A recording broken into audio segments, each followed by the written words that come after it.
Hey, I'm Tass Mellis, and this is what you need to know in the NBA for Monday, January 4th.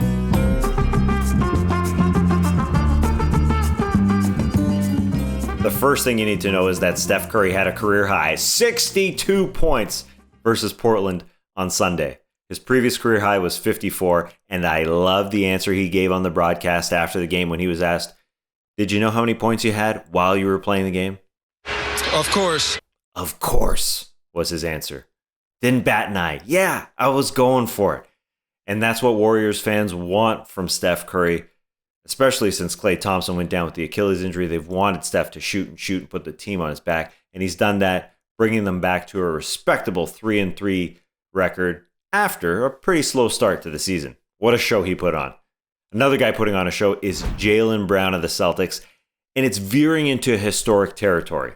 He's tied for 6th in the NBA at 28 points per game. That's not the historic part.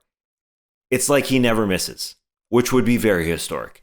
He had 31 points on 13 of 16 shooting Sunday versus Detroit, and is shooting 59.8% from the field this season.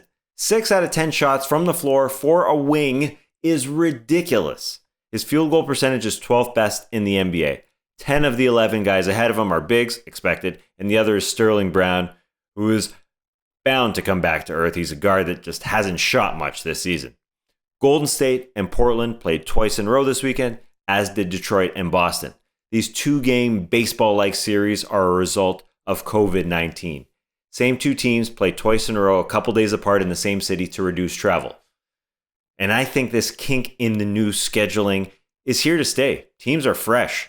The 8 series we have seen so far have been really, really fun. There's little adjustments in between the 2 teams. They start to dislike each other. I think this kink is here to stay. Like Steph is known to do, LeBron James hit a logo 3 in a win over the Grizzlies on Sunday. Given, admittedly, the throwback Grizzlies logo at center court honoring their Vancouver days is huge. It's oversized. LeBron hit it from the bear claw, so the term logo shot can be misleading. But just like Steph, I'm trying to appreciate one of the best that has ever done it while he's still playing. Braun turned 36 last week and will likely go down as the NBA's all-time leader in points scored. It's amazing to say. Although, as our Trey Kirby likes to point out, Braun's best attribute is his passing. Of course, just like many say. The Brooklyn Nets have come back to earth. When the new look squad led by Kyrie Irving and Kevin Durant started this season 2-0, many fans and pundits alike were already putting them in the NBA Finals. I was on Toronto radio after their first victory of the season, and the host was already saying they're the Eastern Conference champs undoubtedly. And I will be very surprised if those 2 teams aren't meeting in the finals.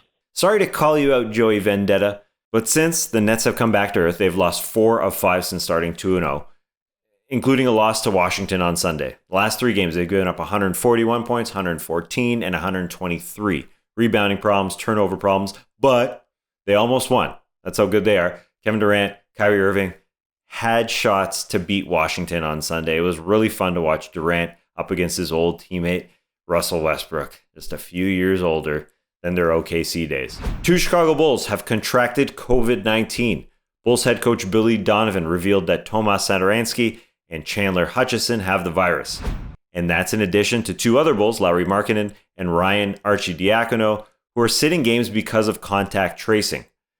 The league has taken the virus extremely seriously. Several players around the league are sitting because of who they've come in contact with.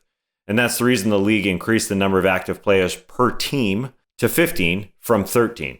So with 4 players out, the Bulls aren't in danger of having one of their games postponed. Just a side note, only 1 game has been postponed because of the virus so far this season, a Houston OKC game. In fact, the Bulls played without those guys on Sunday versus Dallas, and this game isn't particularly noteworthy, but Luka Doncic's absence was. He sat with a thigh contusion. His play has been notable for the wrong reasons early this year. Although his counting stats are good, that's how good he is, 24 points, 7.5 rebounds, 6.5 assists, he's shooting 16% from 3. 16, not 60, 1-6. I wonder if the Mavs sitting him is also due to him trying to get back in shape. Luka has acknowledged his conditioning isn't up to snuff after entering camp overweight, and the Mavs did keep Dirk Nowitzki out of games in 2012 to get him into better shape while also dealing with his injuries. Dallas was open about Dirk's conditioning problems back then, although they haven't said a thing regarding Luka's. Kristaps Porzingis remains out, so Dallas is relying heavily on the 20-year-old Luka Doncic. The Mavs are now 2-4 after losing to Chicago on Sunday. Luka's status unknown for Monday's game versus Houston. Some sad news. Hall of Famer Paul Westphal has died after a battle with brain cancer. He won a championship as a young player with the Boston Celtics, then went on to star for the Phoenix Suns, a Hall of Fame career, 5-time All-Star, 4-time All-NBA player, then went on to coach the Phoenix Suns to an NBA Finals, that Charles Barkley-led team in the early 90s. Paul Westphal was 70 years old. Our condolences to the Westfall family. And last thing, the Rockets' James Harden has still not been traded. Okay, not news, but when he was a late scratch on Saturday, it felt like he was being shipped out of Houston. I also just wanted to mention that game because Houston's John Wall looked very good in his second game in 2 years, scoring 28 for the Rockets. You'll be sure to get an emergency No Dunks podcast if and when Harden is moved. He's questionable versus Dallas. That is what you need to know in the NBA. If you want more, check out the No Dunks full-length daily show for Monday. I will be back with you tomorrow to give you the goods as fast as I possibly can. I'll talk to you then.